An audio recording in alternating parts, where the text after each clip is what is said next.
कृष्ण चैतन्य प्रभु नित्यानंद श्री अद्वैत गदाधार शिवासादि गौर भक्त वृंदा।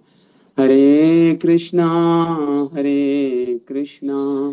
कृष्णा कृष्णा हरे हरे, हरे राम राम राम हरे हरे। ओम सहना भवतु सहनं भुनक्तु सह वीर्यं करवावहे तेजस्विनावधीतमस्तु मा विद्विषावहे।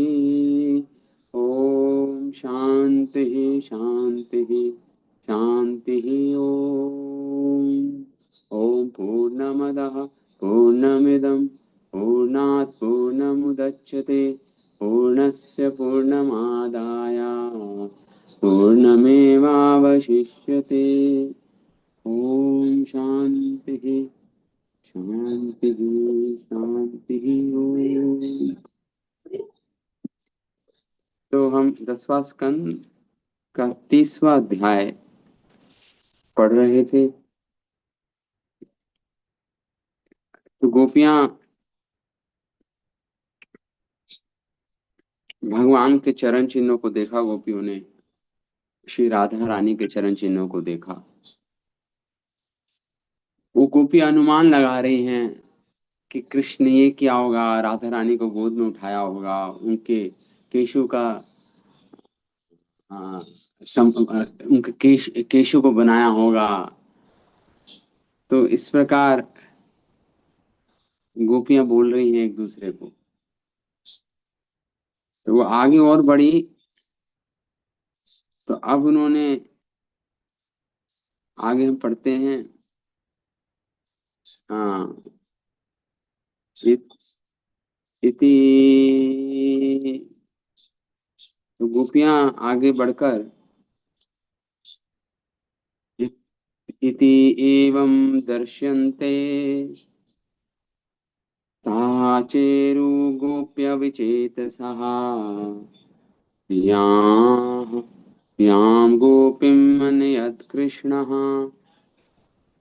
विहाय अन्यस्त्रियावने सा चामेन तदात्मानम् वरिष्ठं सर्वयोषिताम् हित्वा गोपीकामयानाम् मामसौ भजते प्रिया।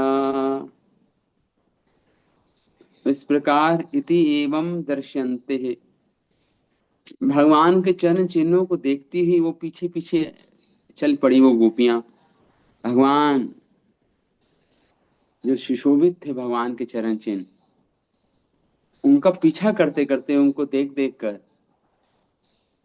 गोपियां आगे बढ़ी। एवं दर्शन्ती, दिखलाती हुई। चेरुहु, घूमती रही वो गोपियां। गोप्य विचेत सहा, पूरी तरह विचेत थी। विचेत मतलब भ्रमित थी, प्रेम समाधि में थी, प्रेम में भ्रमित थी पूर्ण रूप से।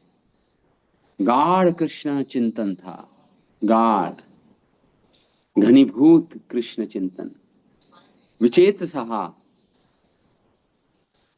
अपनी सुध बुध नहीं थी गोपियों में। हमने पहले क्लास में डिस्कस किया था, मंद, मध्यम और तीव्र उन्माद, उन्माद की अवस्था, ये तीनों अवस्था थी।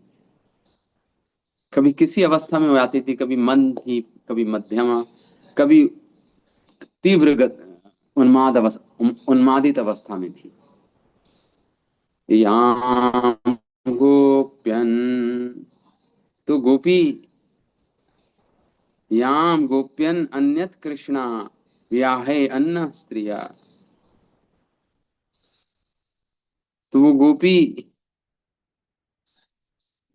भगवान की विविध जो चिन्ह थे चरणों के, उसकी वो संकेत करके गोपियां कहती हैं कि ये वह विशिष्ट गोपी जो, जिसे अन्य गोपियों को त्याग कर यह गोपी अन्य अनय, उस गोपी को जो विशेष गोपी है, सुखदेव गोस्वामी कह रहे हैं, वो जो विशेष गोपी है, या गोपी अन्य कृतो विहाय, जिस विशेष गोपी के कारण भगवान कृष्ण ने अन्य गोपियों को का त्याग कर दिया था, विहाय किया था, अन्य गोपियां स्त्रियां बने।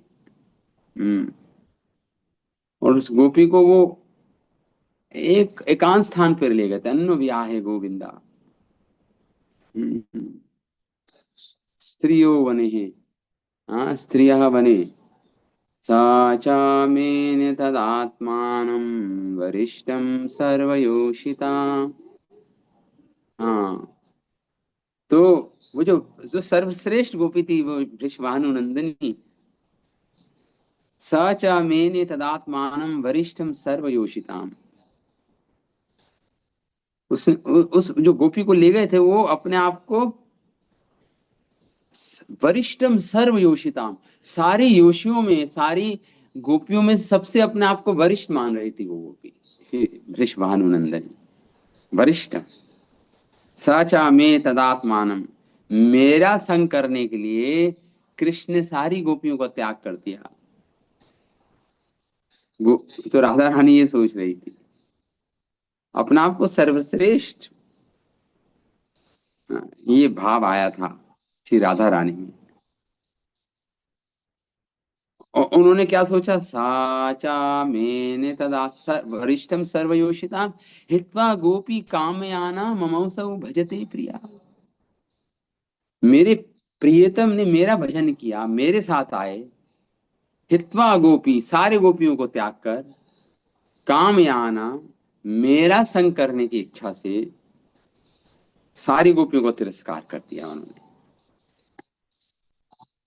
और वह क्या है, कामयाना। कामयाना मतलब कामदेव से वशीभूत है कृष्ण।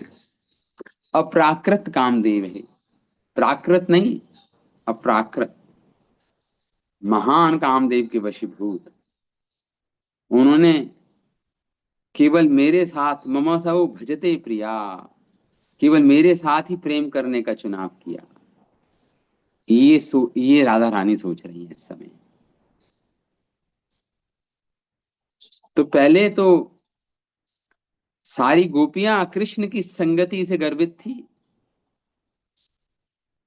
किंतु भगवान ने उनका संग छोड़ दिया। अब केवल राधा रानी साथ रही। अब वह भी उस संग से गर्वित हो उठी। अतएव उनको भी वही परिणाम भोगना पड़ा जो दूसरी गोपियों को भोगना पड़ा।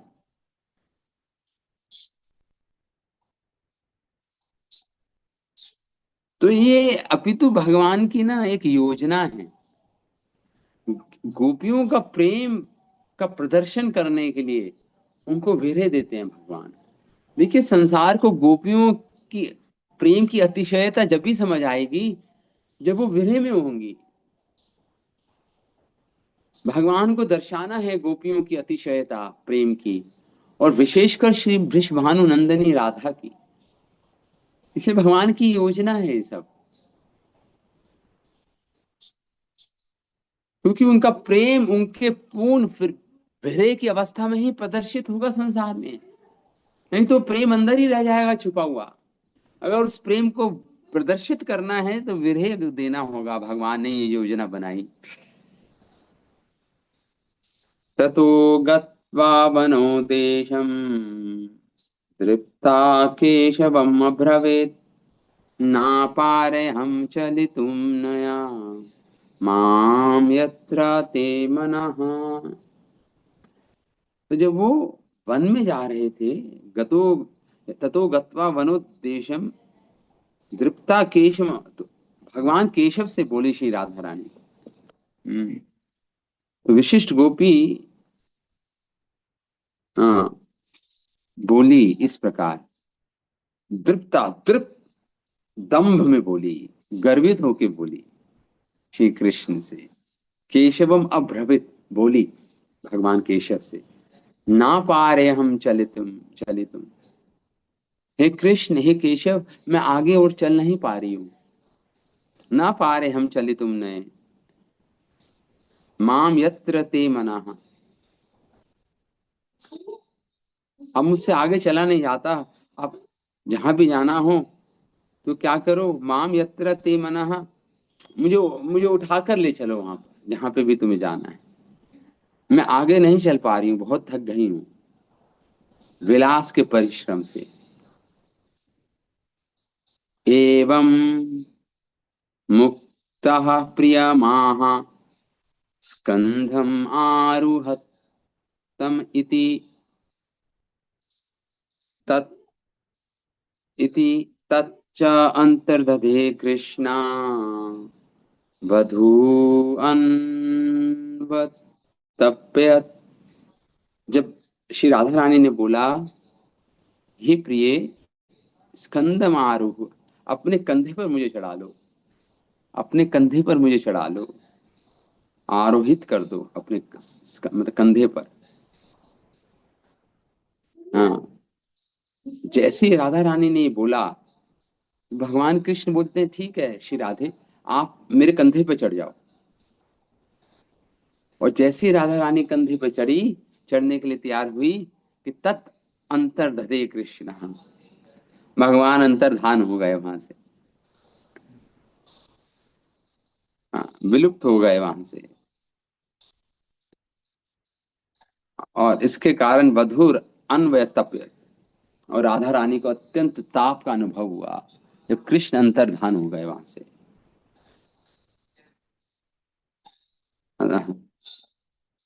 तो ये लीला चल रही है कि कृष्ण उनकी दृष्टि से ओझल हो जाते हैं, जिससे उनका भावात्मक प्रेम अधिक अधिक गहन हो जाता है।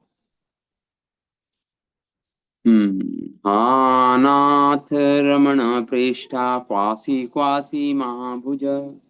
हाँ नाथ, विलाप करने लगी श्रीमती राधा रानी, हाँ नाथ हे रमण प्रेष्ठ, एक क्वासी क्वासी महाभुजा, आप किधर हैं क्वासी क्वासी, तुम कहाँ हो, तुम कहाँ हो हे महाभुज। दास्यस्ति कृपण आया में, मुझे अपनी दासी बना लो प्रभु, मैं आपकी दासी हूँ, अपनी कृपणाया में, मुझे अपनी कृपा दीजिए, मैं आपकी दासी हूँ। हाँ, तो ये बोल रही है राधा रानी। हाँ, अपनी इस सखे दर्शय सन्निधिम, अपना दर्शन दीजिए मुझे, अपना सानिध्य मुझे पुनः दीजिए। विलाप कर रही हैं श्री राधा रानी, मैं आपकी दासी हूँ, कृपणा हूँ, आपकी दया पे ही निर्भर निर्भर हूँ। हे सखे दर्शय सन्निधिम, अपना दर्शन दीजिए पुनः। फिर राधा रानी विलाप करने लगी। इस पर श्री विश्वनाथ चक्रवर्ती ठाकुर लिखते हैं अपने तात्पर्य में। हम्म कि श्री विश्वनाथ चक्रवर्ती ठाकुर लिखते हैं कि राधा रानी कहते हैं, हे प्रभु, मैं आपकी वियोग अग्नि में जल रही हूँ, और मेरे प्राण मेरे शरीर छोड़ने ही वाले हैं। मैं अत्यधिक प्रयास करके भी अपने प्राण नहीं रख पा रही हूँ, किंतु आप मेरे जीवन के स्वामी हैं, अतः मेरे ऊपर मात्र दृष्टि डालकर मुझे आप बचा सकते हैं, मेरे प्राणों की रक्षा कर सकते हैं। श्री राधा रानी का ये विलाप है, कृपया ऐसा तुरंत कीजिए। मैं आपसे अपने जीवन बचाने की याचना नहीं कर रही हूँ, अपितु अगर मेरा जीवन नहीं बचता तो मुझे पता है आपको अत्यंत दुख होगा। तो राधा रानी, देखिए, कृष्ण सुख की केवल मात्र इच्छा है। वो इसलिए जीना चाहते हैं कि कृष्ण को सुख मिलता है उनसे, उनको कृष्ण से सुख मिलता है, उसकी कोई चिंता नहीं है उनको। वो कृष्ण से सुख नहीं चाहती, कृष्ण को सुख देना चाहती हैं। यही प्रेम का मार्ग है। यहाँ पे ये प्रेम का मार्ग है, ये ज्ञान मार्ग से भिन्न है। ज्ञान में तो एक साधक समाधि अवस्था तक जाना चाहता है, अपने लिए कुछ मांगता है या मुक्ति मांगता है या जो भी मांगता है। निर्विकल्प समाधि मांगता है। लेकिन प्रेम के मार्ग में तो देना होता है, इसमें अपने लिए कुछ, इसलिए निष्कामता तो केवल प्रेम के मार्ग में ही है, ये भक्ति मार्ग में ही। प्रेमी का सुख, तत्सुख सुखित्वम, नारद सूत्र में लिखा है। अपने प्रेमी के सुख में सुखी होना, यही प्रेम का मार्ग है, यही भक्ति का मार्ग है। तो श्री राधा, ये विश्वनाथ चवी ठाकुर लिखते हैं, श्री राधा रानी क्या कह रही है कि हे प्रभु, हाँ, तुरंत मेरा जीवन बचाइए। अपना जीवन बचाने की याचना इसलिए नहीं कर रही, मैं आपके लिए कर रही हूं, मैं अपने जीवन को बचाने की याचना। आप सारी गोपियों को त्याग कर मुझे अकेले एकांत स्थान पे इस जंगल में लाए हैं, क्यों? मेरे साथ विशेष आनंद उठाने के लिए तो लाए हैं आप। और यदि अगर मैं मर जाती हूँ, मरती हूँ, तो आपको ये माधुर्य सुख और कहाँ मिलेगा प्रभु? विश्वनाथ चक्रवर्ती ठाकुर लिखते हैं, आप मेरा स्मरण कर दुखी होंगे, पछताएंगे बाद में, इसलिए मैं अपने जीवन की याचना, अपने जीवन मांगती हूँ आपसे, अपने प्राणों की रक्षा मांगती हूँ। नहीं तो आपके भिड़े में तो मेरे प्राण निकल जाएंगे, ये शरीर धारण नहीं कर पाएगा मेरे प्राणों को।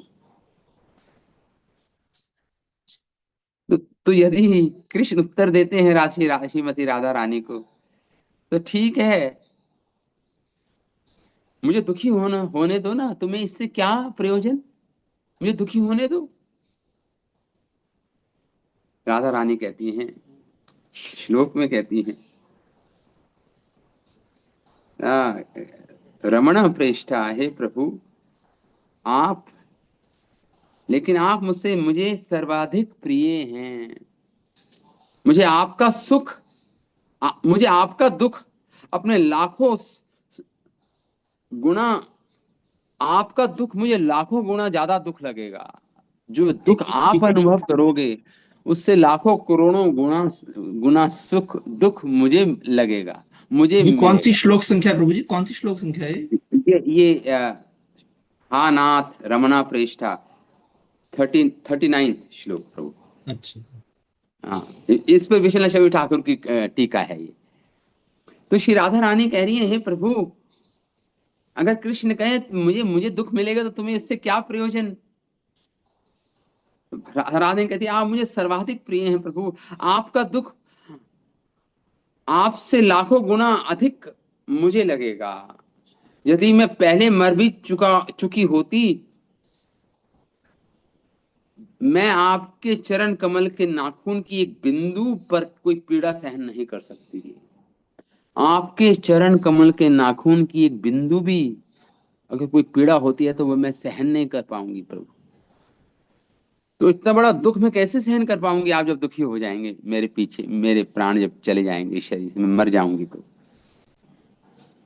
ऐसी पीड़ा रोकने के लिए मैं अपने जीवन को लाख बार ठुकराने के लिए तैयार हूं। अगर मैं ऐसी पीड़ा से आपको बचा पाऊं, तो मैं तैयार हूं लाखों बार अपने प्राणों को त्याग दूंगी। देखिए प्रेम की अतिशयता, देखिए राधा रानी की, मैं लाखों बार अपने प्राणों को त्याग करने को तैयार हूं, अगर आप इस दुख से, थोड़े से दुख से भी बच जाएं। अतः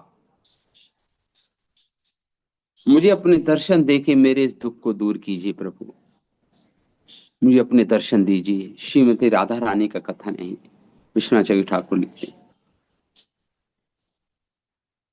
तो केवल क्या कीजिए,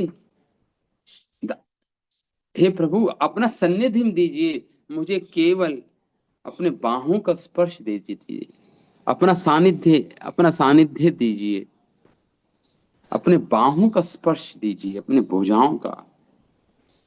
वह एक ऐसी औषधि है जो मुझे पुनः जीवित कर देगी, मेरा शरीर पुनः स्वस्थ हो जाएगा, और मेरे प्राण मेरे शरीर में वापस आ जाएंगे, और मेरा प्राण में ही और मेरे शरीर में ही टिक जाएंगे। आपके केवल भुजाओं के स्पर्श मात्र से ऐसा हो जाएगा, श्री राधा रानी कहती है। तुम मानो भगवान कहें श्री राधे, श्री राधा, किंतु तुम तो मेरे सहायता के बिना ही जंगल का रास्ता जानती हो, तो फिर मुझ इस राजकुमार तथा अत्यंत तरुण एवं भद्र बालक को आदेश क्यों दिया तुमने श्री राधा?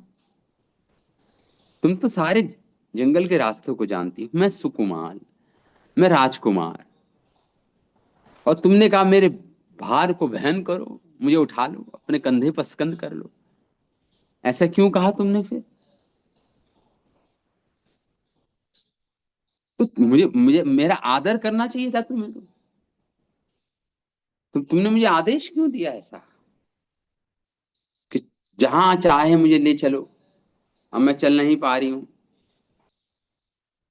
तो तुमने मुझे क्यों क्रोधित किया इस बात से? तब राधा रानी बोली श्री कृष्ण से, कृपा कृपा करके अपने दीन दासों को अपना मुखड़ा दिखाइए, कृपणा, मुझ पर कृपा कीजिए, कृपालु होइए मुझ पर। जब मैंने आपको जब आदेश दिया था, तो मैं नींद के विवश में थी, मैं नींद में थी, आलस में थी। श्रीमती राधा रानी बोल रही है, मैं आपके साथ विलास में थक गई थी। हाँ, तो अपनी दासी समझकर इस बेचारी को क्षमा कीजिए मेरे अपराधों, इस अपराध का। हे सखे दर्शन, कृपणया इस दीनहीन पर कृपा कीजिए प्रभु, कृपालु बनिए, कृपया क्रुद्ध ना हो। चूंकि अपने मेरे साथ आपने मेरे साथ घनिष्ठ मित्र जैसा व्यवहार किया, यद्यपि मैं इसकी पात्र भी नहीं थी, इसलिए मैं आपसे ऐसा कह गई। किंतु अब मैं पश्चाताप कर रही हूँ। ये ठीक है मैं प्रिय, मानो भगवान कहे ठीक है प्रिय, मैं अब तुमसे प्रसन्न हूं, अब आओ मेरे पास आओ। मानो श्री कृष्ण बोले श्री राधा से। अब राधा रानी कहती हैं, प्रभु अब तो मैं पश्चाताप में अंधी हो गई हूँ, इतना पश्चाताप हो रहा है कि मैं कुछ अंधी हो गई हूँ इस पश्चाताप के अग्नि में, मैं अब कुछ नहीं देख पा रही हूँ। अब मैं ये भी नहीं देख पा रही हूँ कि आप कहाँ हैं। मानो श्री कृष्ण कहे श्री राधा, आप आइए मेरे पास। तो राधा रानी कहती है, मैं पश्चाताप की अग्नि में अंधी हो गई हूँ, अब मुझे ये भी नहीं दिख रहा है कि आप किस दिशा में हैं, कहाँ पे हैं, मैं नहीं देख पा रही हूँ, आप कहाँ हैं। ये श्री विश्वनाथ चक्रवर्ती ठाकुर का श्लोक की कमेंट्री है इस श्लोक पर। श्री शुकावाच अविच्छिन्त भगवता मार्ग गोप्या अविदूरितः दद्रशु प्रिय विश्लेषात् मोहितां दुखितां सखीम। अब सारी जो गोपियां ढूंढ रही हैं, और वो राधा रानी अब मूर्छित अवस्था में भूमि पर पड़ी हैं, विलाप कर रही हैं, अविचिंत ढूंढ रही हैं, और वो अविचिंत ढूंढ रही हैं सारी गोपियां, भगवता मार्गम, भगवान को ढूंढ रही हैं वो रास्ता। तो गोपियों ने बहुत दूर नहीं गई थी, पास में ही, समीप में ही, दद्रशु प्रिय, अपनी श्री राधा रानी को देखा उन्होंने, जो मूर्छित अवस्था में भूमि पर पड़ी हुई थी। विदुरात प्रिय, अपनी प्रेमी से विश्लेषात, बिछड़ने के कारण, मोहिताम दुखिताम सखीम, अपनी सखी को मोहग्रस्त होकर और दुखी, अत्यंत दुखी अवस्था में भूमि पर पड़ी हुई पाया उन्होंने अपनी सखी को। तो देखिए, पहले तो कुछ जो विपक्ष, जो चंद्रावली के कैंप की गोपियां थी, वो तो थोड़े द्वेष कर रही थी श्री राधा रानी से, जो दूसरे पक्ष की थी, लेकिन जो स्वपक्षा गोपियां थी, जो राधा रानी की ही गोपियां थी, वह राधा रानी के चरण चिन्हों को उन्होंने पहचाना था। तो यहां पर तब दोनों प्रकार की गोपियां एक क्या हो गई, नर में पड़ गई, द्वेष त्याग दिया उन्होंने। अभी तो वो द्वेष नहीं है, वो द्वेष नहीं है, वो आध्यात्मिक द्वेष है। उन्होंने भी त्याग दिया उस द्वेष, क्योंकि देखो जब एक सखी, एक प्रियतम जिसके कहीं सखियां, अगर एक सखी को दुख होता तो सारी सखियों को दुख होता है, एक सखी सुखी होती तो सारी सखियां सुखी हो जाती है। ये प्रेम मार्ग की रीति ऐसी ही है। अभी हमारे आचार्य बताएंगे इसमें, तथा कथितम अकर्ण्या मान प्राप्ति च माधवा। तब राधा रानी ने उन सबको पूरी कथा बताई कि क्या हुआ। मैंने अपने प्रियतम को बोला कि मुझे अपने कंधे पर स्कंद कर लो, मान प्राप्ति हो गई थी, मुझे मानी बन गई थी मैं। और वो माधव जो श्री लक्ष्मी जी को सुख देने वाले हैं, वो माधव भगवान, मैंने उनका अपमान किया, अवमानम, उनका अवमानना की, मैंने अपमान किया उनका। अच्छा दौरत्यम, ये मेरी कुटिलता थी, मेरी दौरत्य था ये मेरा। श्री राधा रानी पछता रही, कह रही है सखियों को, दौरत्यम विस्मयम परमम ययु। सारी गोपियां विस्मित हो गई ये सुनकर श्री राधा रानी के वचनों को, महाविस्मय का अनुभव हुआ उनको। सारी गोपियां विस्मित हो गई जब राधा रानी ने इस प्रकार बोला कि मैंने अपने प्रियतम की अवमानना की, मैं मानवती बन गई, मैं कुटिल बन गई, और मैंने उनको आदेश दिया मुझे अपने कंधे पर स्कंद कर चढ़ा लो। इस अपराध के कारण मेरे कृष्ण, वो माधव ने मुझे छोड़ दिया, अंतर्धान हो गए।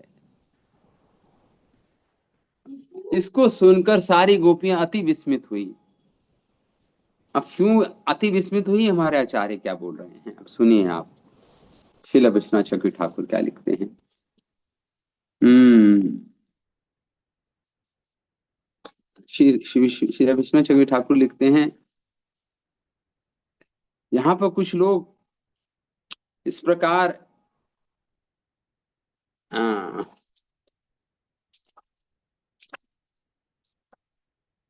भीष्मानुनंदनी के सर्वाधिक उज्जवल रस के संयोग रूप अंश का वर्णन अब इन श्लोकों में हो रहा है। सर्वाधिक जो प्रेम है उनका, उसका वर्णन हो रहा है। इसे बोलते हैं विप्रलंब भाव, विरह का भाव, वियोग का भाव। पूर्ण में तो सभी गोपियां सौभाग्य मद युक्ता थी। जब रास लीला चल रही थी तो सारी गोपियां मद था उनको, उनको लग रहा था सबसे सर्वाधिक सौभाग्यशाली हम ही हैं गोपियां। अब ये भीष्मानुनंदनी भी थी मद युक्त हो गई, इनके अंदर भी वो मद आ गया सौभाग्य का अपने, जब जब इनको विशेष रूप से कृष्ण अलग ले गए एकांत स्थान पर। इस कारण उनका विचार था कि यह मेरा प्रिय चाहने वाली गोपियों को छोड़कर मेरा मेरा सेवन कर रहा था। अब ये मान आ गया कि मेरी जो गोपियों को छोड़कर मेरा मात्र एकांत स्थान में मेरा सेवन कर रहे हैं कृष्ण। यही शब्द आता है जब गोपियों का सौभाग्य दर्शन कर श्री भ्रष्मानुनंदनी जी में जो मान उत्पन्न हुआ, इस समय वह पूर्णतः शांत हो गया था। भगवान अंतर्धान हो गए थे तो वो मान शांत हो गया था श्री भ्रष्मानुनंदनी का। वन के उत्कृष्ट प्रदेश में जाकर श्री राधिका उस केशव से कहने लगी, जो केशव को गूंथते थे राधा रानी के पहले बनाए हुए प्राकृत परिहास द्योतक, ऊंचा जूड़ा खोलकर अब प्रिया की विभिन्न वेणी को भगवान बना रहे थे, चोटी को। अतः वह प्रिया अभिमानी हो गई, दृप्ता हो गई, दृप्ता मतलब अभिमानी हो गई। स्वाधीन कांता का अभिमान रस बहा है। देखिए रस और ज्यादा, रस का वहां प्रवाह होता है जहां मान होता है। एक देखिए प्रिय एक वाम भाग होता है, एक दक्षिण भाग होता है। वाम भाग मतलब मान करना, नखरे करना, कोप करना, इसे वाम भाग बोलते हैं। एक होता है दक्षिण भाग, अपने आप को समर्पित कर देना, अपने आप को अपने प्रीतम के लिए उनकी सारी बातों को यूं बहू मान लेना। एक जैसे जब मनाते हैं ना, जब वो उसे दक्षिण भाव बोलते हैं, हे प्रिय, हे प्रिय, हे प्रिया, मान जाओ ना, मैं इसलिए विलंब हो गया मुझे आने में। ये इसे बोलते हैं दक्षिण भाव। तो आ, अधिकतः जो वाम भाग है, ये स्त्रियों में होता है, और जो दक्षिण भाव होता है ये पुरुषों में होता है। हाँ, ये श्रृंगार रस है एक्चुअली, जिसका प्रदर्शन हो रहा है यहाँ पर। और ये श्रृंगार रस का दर्शन कौन करा रहे हैं? सुखदेव गोस्वामी जैसे सरीखे के ज्ञानी योगी, ज्ञानियों के लीडर, वो इस श्रृंगार रस को का कथन कर रहे हैं। किसके सामने? परीक्षित महाराज के सामने, जिनके अंदर, जिनकी मृत्यु 7 दिन के अंदर होने वाली है। तो आप समझ सकते हैं ये श्रृंगार रस की महानता। उन्होंने कहा, मैं चल नहीं सकती, श्री राधा बोली, अर्थात बहुत से वनों में भ्रमण करने के कारण मुझे थकान हो गई है। श्री कृष्ण कृष्ण से बोली, ये भाव है। इस पर यदि कृष्ण कहे, हे मुग्धे, उन अन्य गोपियों से दूर आके एक ये गोपनीय स्थान है, वहां हमें जाना चाहिए। तो इसके उत्तर में प्रिया ने कहा, हे कृष्ण, आप जैसे मुझे पहले वहन करके ले गए थे, अभी भी मुझे अपने कंधे पर चढ़ा चढ़ा लीजिए। क्या आपको उस स्थान पर जाने में आगे और किसी अन्य जन का प्रवेश कठिन हो, ऐसे स्थान पर, उसी प्रदेश के कुंज में एक पुष्प की शैया पर आपको ले जाऊं? तो कृष्ण बोले, अथवा पुष्प श्रृंगार करने के लिए पुष्प उद्यान में ले जाऊं, जहां भी तुम्हारा मन हो मुझे बता दो। भीष्मानुनंदनी से कहते हैं श्री कृष्ण। तब कृष्ण ने मन ही मन विचार किया, हो, प्रिया ने तो अपने स्वाभाविक लज्जा धर्म का त्याग कर दिया है। अब ये वाम भाव को छोड़ के ये भी दक्षिण भाव में आ गई है, क्योंकि कोई श्रेष्ठ नायिका पुष्प कुंज में स्वयं को ले जाने के लिए बोलकर नायक की सम्मति प्रदान नहीं करती इतनी आसानी से नायिका। लेकिन ये तो स्वयं कह रही है। आज यदि इन्होंने वामता रूप नायिका धर्म का त्याग किया, वाम वाम भाव का त्याग किया है आज श्री राधा ने, तो मैं भी श्रेष्ठ नायक के रूप में दक्षिण भाव का धर्म का त्याग कर दूंगा। लेकिन दोनों का अलग अलग भाव होना चाहिए। अगर दोनों ही दक्षिण भाव के, उसमें रस नहीं प्रवाह होता इतना, या दोनों ही भाव में है, तो फिर भी रस प्रभावित नहीं होता। एक वाम भाव में होना चाहिए, एक दक्षिण भाव में होना चाहिए, तब रस का प्रवाह होता है प्रिय और प्रियतम के बीच में। दूसरा मनाए, एक नखरे करे। अगर दोनों ही नखरे करें तो फिर नहीं होता, दोनों ही मान करें नहीं होता रस का प्रभाव इतना। या दोनों ही नम्र नम्र बन जाएं, दक्षिण भाव ले लें, फिर भी रस का प्रवाह नहीं होता इतना। तो अब कृष्ण ने कहा, ये तो राधा रानी ने अपना वाम भाग त्याग दिया, दक्षिण भाव में आ गई हैं, पूर्ण रूप से कह रही हैं कि मुझे पुष्प की शैया पर ले जाओ, कुंज में ले जाओ मुझे श्री श्री कृष्ण। तो अब मुझे वाम भाग अपनाना होगा, श्री कृष्ण ने ऐसा सोचा, मुझे वाम भाग अपनाना होगा। तो इस प्रकार तो इस प्रकार महाप्रेमवती इन श्री राधिका में मेरे वियोग से उत्पन्न होने वाली दशा का साक्षात दर्शन करने की मेरी इच्छा काफी समय से है, श्री कृष्ण कहते हैं। अब इस अवसर पर आज वो मेरी इच्छा पूर्ण होगी, कृष्ण ने ऐसा भी सोचा, भगवान ने। तथा मेरे साथ मिलन होने पर इन श्री राधिका का जो विशेष सौभाग्य है, उस उसका तो उन गोपियों के द्वारा पहले ही अनुभव हो चुका है। गोपियों ने अनुभव किया है, जब भीष्मानुनंदिनी का मेरे साथ संग होता है, मेरा सानिध्य प्राप्त होता है। वो तो सबने दर्शन किए हैं, परंतु अब वह गोपियां मेरे वियोग से उत्पन्न होने वाली जो प्रेम है, प्रेम का प्रदर्शन, जो प्रेम की पराकाष्ठा है, वो जो असाधारण प्रेम का दर्शन, अब वो गोपियों दर्शन करें, तब वह इस प्रेम के समुद्र में डूबेंगी। असाधारण जो राधा रानी के लक्षण हैं प्रेम के, विरह में, जब वो दर्शन करेंगी गोपियां, तो वह भी प्रेम भक्ति रसमृता सिंधु में डूब जाएंगी, प्रेम में निमग्न हो जाएंगी, भीग जाएंगी। दर्शन कराने की इच्छा है श्री कृष्ण की आज। हाँ, परंतु इस प्रकार तब श्री श्री राधिका का श्रृंगार रस संभोग और विप्रलंभ मतलब वियोग, दोनों की ही पूर्णता को प्राप्त हो। अब मैं इन राधिका का विरह मेरे द्वारा संपादित संपूर्ण विरह शक्ति के उपाय से शांत हो जाएगा, तो तभी गोपियां एक सूत्र में बन जाएंगी। अभी तो एक गोपी, कुछ कुछ गोपियां द्वेष भाव था उनको, द्वेष, आध्यात्मिक द्वेष, कि हमें त्याग कर कृष्ण एकांत में श्री राधिका को ले गए अपने साथ। कितनी बड़ी आराधना की होगी उस गोपियों ने, उस गोपी ने, वो हमसे आगे निकल गई वो गोपी, ये वृषभानु नंदनी।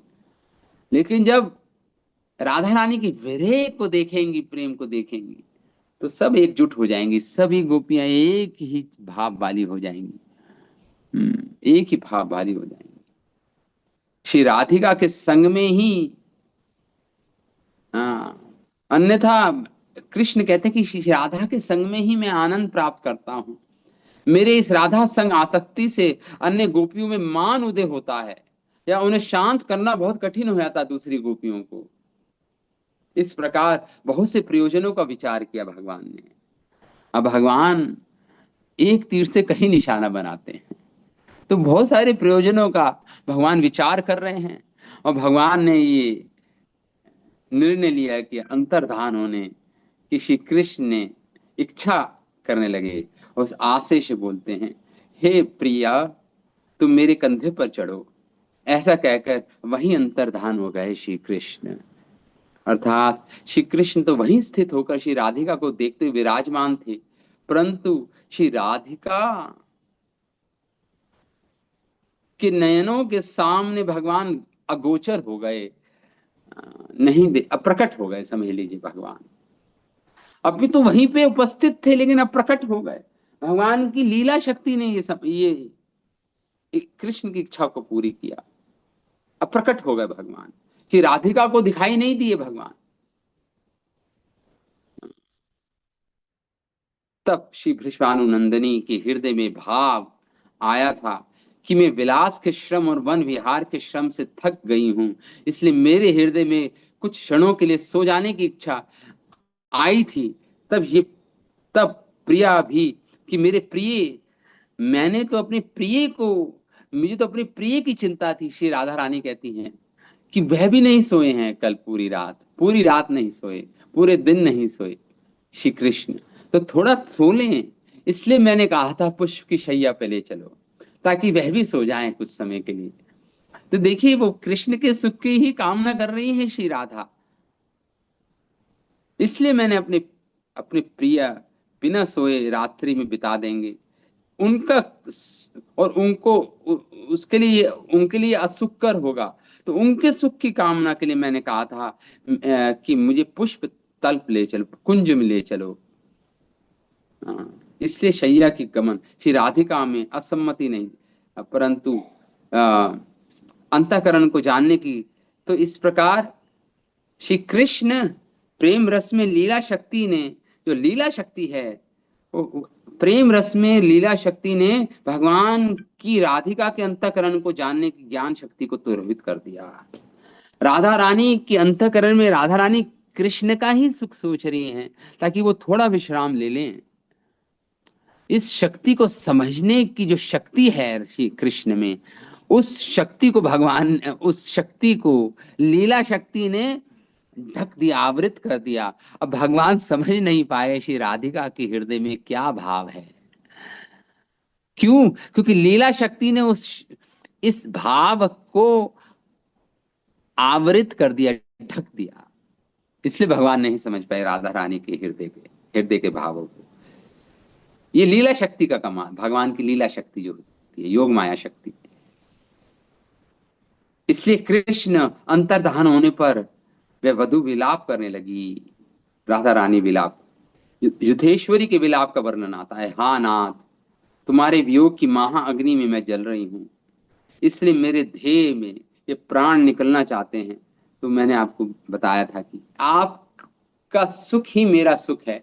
आपके नखाग्र नख के कोने में भी वो दुख जो है, मेरे लिए करोड़ों गुना ज्यादा दुख मिलता है मुझे। मैं अपने कहीं प्राणों को निछावर कर दूं अगर आपको एक सुख दे पाऊं। मैं इसलिए अपने प्राणों को नहीं छोड़ पा रही हूं क्योंकि आपको दुख मिलेगा मेरे वियोग में। आपको जो माधुर्य रस मुझ में मिलता है, वो आप उससे वंचित रह जाएंगे, आप दुखी हो जाएंगे और पश्चाताप करेंगे, और वो दुख मैं सहन नहीं कर पाऊंगी कृष्ण। इसलिए मैं जीवित रहना चाहती हूँ, मुझे प्राण मेरे वापस कर दो, मुझे अपना सानिध्य दो, अपनी भुजाओं का स्पर्श करो। इसलिए मैं अपने जीवित रहना चाहती हूँ। आपके सुख के लिए हे कृष्ण, केवल आपके सुख के लिए। अतः यही विश्वनाथ चक्रवर्ती ठाकुर अपने तात्पर्य में लिखते हैं। तो इस प्रकार श्री कृष्ण को ढूंढती गोपियों ने दूर से ही राधिका को मूर्छित देखा।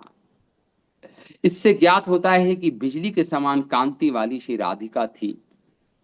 सखिम, श्री राधिका की वैसी मोहित दशा का दर्शन कर जो जो जो विपक्ष की गोपी थी, विपक्ष की जो गोपियां थी, उनमें भी स्नेह उदित हो गया।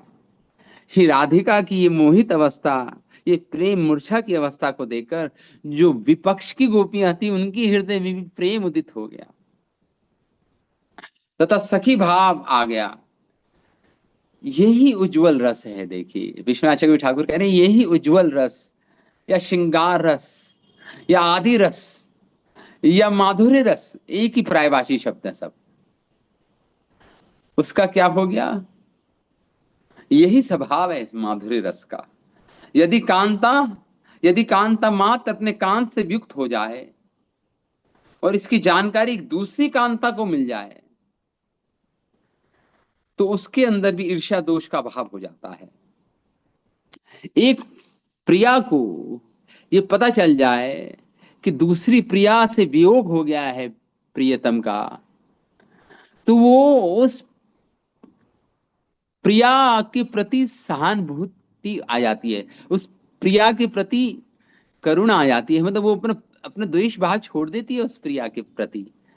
अरे है, मेरी तरह वो भी वियोग की अग्नि में जलेगी, ये दूसरी प्रिया भी, दूसरी कांता भी, इस ये भाव आ जाएगा दूसरी कांता में। अतएव परस्पर स्नेह युक्तता। इसलिए यदि कांता मात्र अपने कांत से युक्त हो जाए और इसकी जानकारी दूसरी कांताओं को मिले, तो उसमें ईर्ष्या दोष का अभाव हो जाता है एवं परस्पर स्नेह उत्पन्न हो जाता है। अब भगवान यही चाहते थे कि परस्पर सारी गोपियों में स्नेह उत्पन्न हो जाए। इसलिए कहा गया है, अतएव वियोग दशा में प्रतिपक्ष में भी स्नेह प्रकाशित होता है। तो प्रतिपक्ष की गोपियां हैं या जो दूसरी पक्ष की गोपियां, उनमें भी स्नेह, उनमें भी वो सखी के प्रति स्नेह प्रकाशित हो जाता है। ये विप्रलंब, ये भ्रे में ऐसा होता है। एक्चुअली भ्रे में अवस्था में ऐसा ही होता है, सब एकजुट हो जाती हैं भ्रे अवस्था में।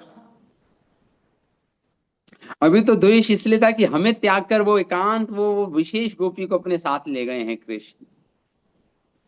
अब जब ये देखा कि दूसरी गोपी में भी विरे वियोग हो गया है कृष्ण का, अब स्नेह युक्ता हो गई सारी गोपियां। तब सखियों ने अति उच्च स्वर से रोदन किया, पंखा इत्यादि सेवा करते हुए यत्न पूर्वक श्री राधिका को बोध कराया और पूछा, हे सखी, अपने वृतांत का कथन कर। तब श्री राधिका ने कहा, हे प्रिय सखियों, मैं कैसे आप लोगों से अलग हो गई ये बात मुझे पता नहीं, म- मैं मुग्ध हो गई थी, किंतु मेरी कुटिलता, मेरी दुरात्मा के कारण मैंने प्रिय से मान प्राप्त करके भी उनका उनका मान प्राप्त करके उनका अपमान किया। इतना मुझे स्मरण है बस। अहो, प्यारे ने मुझे जैसे हजारों की संख्या में स्थित प्रेमवतियों का अपमान कर, अपनी विरह की ज्वाला में जलाकर अकेली मुझे ही वो सौभाग्य दिया। ये तो उन कृष्ण की दुरात्मा ही थी, परंतु मेरी भी दुरात्मा ऐसी निकली कि राधा रानी कह रही हैं, ये तो कृष्ण की कुटिलता थी कि सारी गोपियों को त्याग कर केवल मुझे ले गए एकांत स्थान पर। लेकिन और ये मेरी भी कुटिलता थी, श्री राधा कह रही हैं, कि मैं इतनी बिगड़ गई क्योंकि मैं अपने आप को विशेष समझ रही थी। उनके दुलार से कृष्ण इतना दुलार कर रहे थे मुझे, हाँ, कि वो सुकुमाल श्री माधव के प्रति मेरी जैसी तुच्छ मूर्खा ने कह दिया, मैं चल नहीं सकती, मुझे भी अपने, मुझे जाना हो तो मुझे अपने साथ कंधे पर चढ़ा लो। ऐसा अपमान मैंने कर दिया। इस प्रकार मेरे प्रति, उस राजकुमार के प्रति अपमान करने से मेरे हृदय में महान मनोदुख हो रहा है। इस प्रकार अपने कांत के प्रति, अपने असूया उन सखियों के प्रति विनय भाव और अपने प्रति दैन्य भाव, ये राधा रानी के भाव हैं। विश्वनाथ ठाकुर कह रहे हैं क्या, अपने कांत के प्रति, कृष्ण के प्रति द्वेष नहीं, असूया भाव, सुईया नहीं, असूया भाव, सखियों के प्रति विनय भाव और अपने प्रति दैन्य भाव, दीनता अनुभव करना, ये भाव श्री राधिका का की मनोदशा है। ये मुनिंद्र श्री सुखदेव गोस्वामी के द्वारा श्री राधिका के वचनों का अनु अनुवाद मात्र है। दुरात्मा का वास्तविक शब्द है, दूर है कृष्ण रूपी आत्मा जिससे, ऐसी नायिका दुरात्मा कहलाएगी। उसका भाव, जब दुरात्मा शब्द सुखदेव गोस्वामी ने इस श्लोक में लिखा तो उसका अर्थ है जिससे कृष्ण दूर हैं।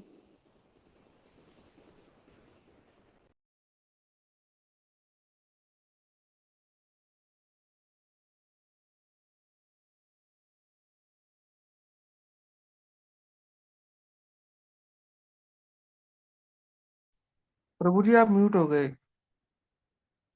हरे कृष्णा। हरे कृष्णा।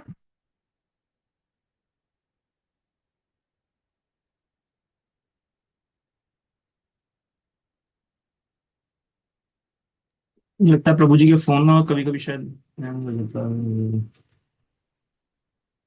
है। तो उचित ही है, हमारा त्याग कर तुझे सम्मान देने में कृष्ण की कोई दुरा कुटिलता नहीं थी। हमारा त्याग करके आपको सम्मान देने में कृष्ण की कोई कुटिलता नहीं थी उसमें, या दुरात्मा नहीं थी।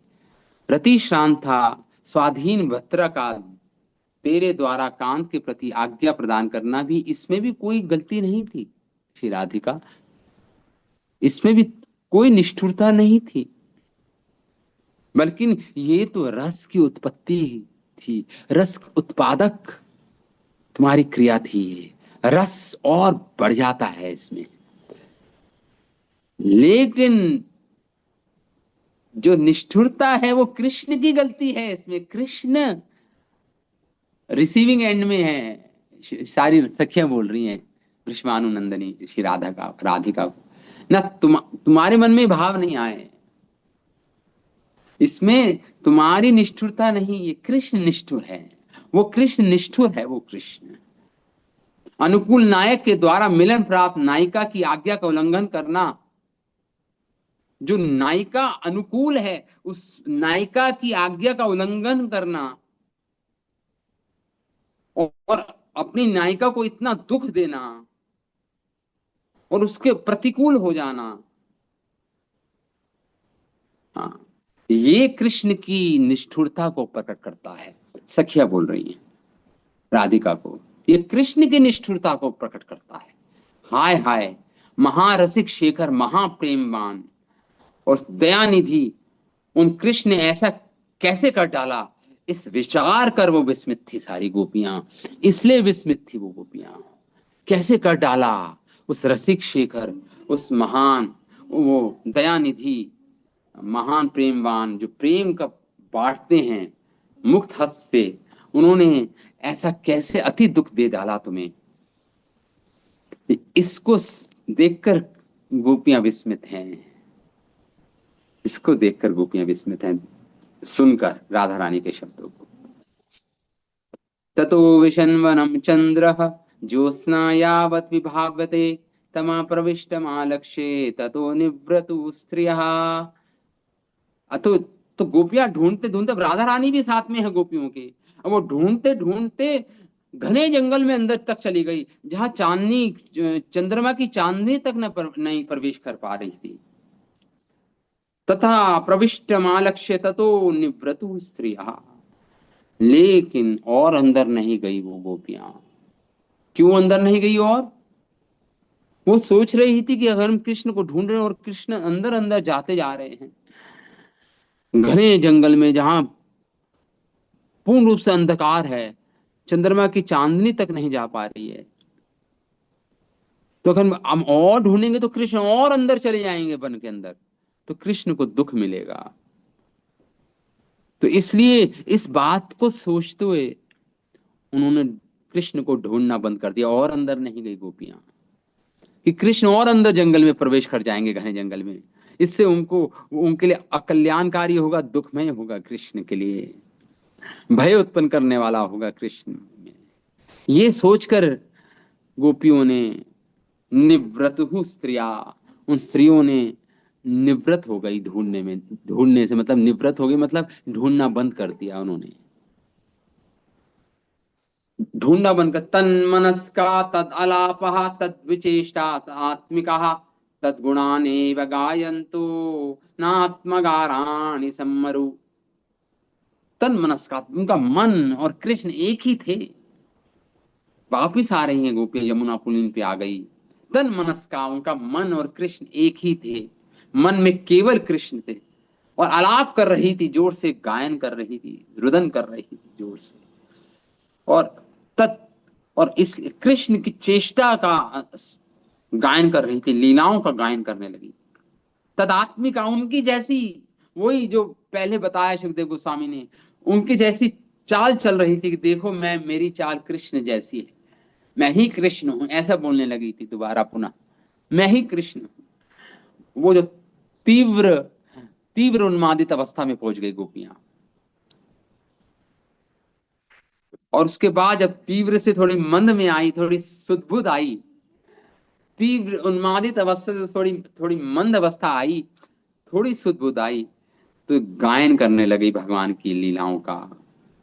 गायन तो भगवान के गुणों का गायन करने लगी।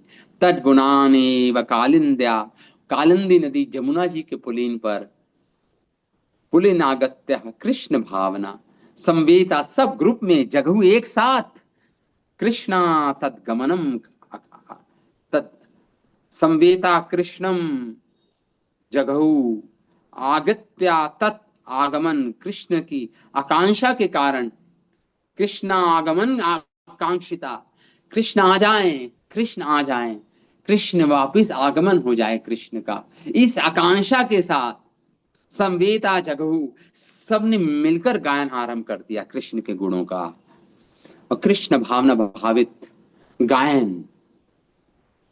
पुलिना पुलिनमागत्य कालिंद कृष्ण भावना संवेत जगु कृष्णम तदागमन कांक्षितः तन्मनस्का तद आलापः तद विचेष्टा आत्मिका। मनस्का, तद मनस्का मतलब कृष्णमय मन, तद आलाप कृष्णमय वाणी, तद विचेष्टा कृष्ण की लीलाएं, तद गुणान उनके गुण, गायन थी, गायन कर रही थी गोपियां, और तद आत्मिका, उनके जैसी ही स्वरूप हो गया उनका, कृष्ण में, कृष्ण में ही संसार हो गया, कृष्ण में, कृष्ण ही, कृष्ण में संसार हो गया। ये है कृष्ण भावना भावित चेतना। This is called God consciousness, भगवत चेतना। ये शुद्धा भक्ति के लक्षण हैं। और सत्समोरु आत्मराग, फिर उन्होंने अपने घरों को कह रही है आत्मरागाराणी समरू ना, अपने घर अपने शरीर का सुध बुध कहाँ थी गोपियों को, ना अपने घर की, ना पतियों की, ना बच्चों की सुध बुध नहीं थी। केवल तन मनस का, कृष्ण मन कृष्ण का था। तत् आलाप, तत् क्रियाएं सब कृष्णमय हो गई, सब कृष्णमय हो। और रुदन करने लगी, इकट्ठी गायन करने लगी कृष्ण के गुणों का। तो इस प्रकार ये अध्याय श्रील विश्वनाथ चक्रवर्ती ठाकुर थोड़ा सा लिखते हैं। तब अति व्यग्र होकर सखियों के द्वारा हाथ का सहारा ग्रहण कर उस राधिका के साथ सभी गोपियों ने कृष्ण को ढूंढा। इसी आशय से सुखदेव गोस्वामी कहते हैं, जहां तक चंद्रमा की चांदनी विराजमान थी वहां तक आगे घुसी ये गोपिकाएं। पूर्णिमा की रात्रि में भी घने जंगलों में छाया के कारण अंधकार हो गया था। इस घने वन में श्री कृष्ण ने प्रवेश किया।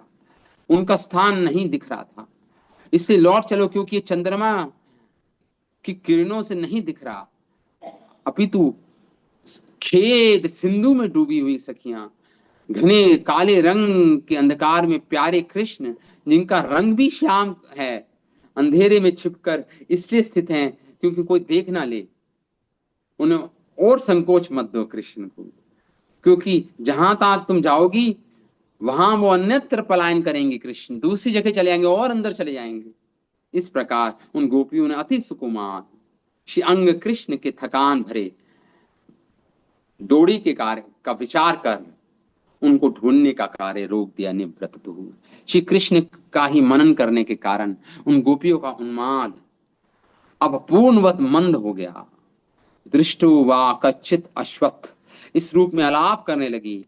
जब उन्माद मध्यम हुआ तो पूतनावत या अनेक लीलाओं का गायन करने लगी। और जब उन्माद पुनः प्रौढ़ अवस्था में आ गया, परिपक्व तीव्र अवस्था में आ गया उन्माद, तो तदात्म प्राप्त करने लगी। कृष्ण देखो, उस समय कृष्ण में तन्मय हो गई, कृष्ण की तरह चलने लगी। उनकी गति कृष्णो हम कहने लगी, मैं ही कृष्ण हूं, पश्चात गति, मेरी गति को तो देखो, गजराज की तरह मेरी गति को देखो, मैं ही कृष्ण हूं। ये तीव्र उन्माद की अवस्था, ये तीनों उन्माद की अवस्था को प्राप्त हो रही थी। वो कभी किसी अवस्था कृष्ण के गुणों का गायन करने लगी। जहां तहां कृष्ण को ढूंढने के लिए जाती, वहां कृष्ण पलायन कर जाते। इसलिए हम उन्हीं वन में पर्यटन करने के कष्ट को क्यों उत्पन्न कर रही हैं कृष्ण के लिए? इस इच्छा को हम बिना हम हम हम जानती हैं कि वेद बोलते हैं स्वयं एवं स्फुरते अथा, कठोपनिषद कहता है भगवान उन्हीं को प्रकट होते हैं जिनको वो प्रकट कराना चाहें, जिनके समक्ष अपने आप को प्रकट कराना चाहें। ये हम जानती हैं श्रुति के वाक्य को, इस वेदों के वाक्यों को हम जानती हैं, कठोपनिषद के वाक्यों को। गोपियां कहती हैं स्वयं एवं स्फुरते अतः, कृष्ण तो उनके सामने प्रकट होते हैं जब वो स्वयं अपने आप को अगर प्रकटाना चाहें, दर्शाना चाहें, जब ही होंगे। इसलिए हम और कृष्ण को कष्ट नहीं देंगे। और इस कारण से वो कारुण्य में संकीर्तन, और कारुण्य का तो इसलिए अब संकीर्तन करना है, ये सिद्धांत इस कारण प्रदर्शित करती हुई गोपियां जहां पहले कृष्ण की संगति प्राप्त हुई थी यमुना के पुलीन पर, वहां एकत्र होके गोपियां गायन करने लगी, भगवान के गुणों का गायन करने लगी गोपियां। तो अब ये अध्याय पूर्ण हुआ। कल से गोपी गीत आरंभ होगा, जो बहुत ही सुप्रसिद्ध गीत है गोपियों का। अब जमुना जी के पुलीन पर आके गोपियों ने गीत गाया। वो गीत ऐसा गीत था, कोई हृदय को विदीर्ण करने वाला, हृदय विदारक वो गीत है। जब रसिक वैष्णव जन इस गोपी गीत को सुनते हैं तो उनके नेत्रों से प्रेमाश्रु बहते हैं निरंतर। जब चैतन्य महाप्रभु इस गीत को सुना तो चैतन्य महाप्रभु प्रेम की समाधि में चले गए। और जो वो गीत गा रहा था वो राजा, उसका आलिंगन कर लिया महाप्रभु ने कि तुमने बहुत कृपा की। गोपी गीत ये ऐसा गीत है, गोपी गीत, ये हम अगली क्लास से आरंभ करेंगे इस गोपी गीत को। तो अभी हम विराम देते हैं इस कथा को यहीं पर। आज हमारा 30वां अध्याय भी पूर्ण हुआ रास पंचाध्याय का। अब 3 अध्याय और बाकी है रास पंचाध्याय के। तो ठीक है, श्रीमद् भागवतम महापुराण की जय, श्री रास पंचाध्याय की जय, अनंत कोटि वैष्णव वृंद की जय, शिल प्रभुपाद की जय, निताय गौर प्रेमानंद, हरि हरि बोल।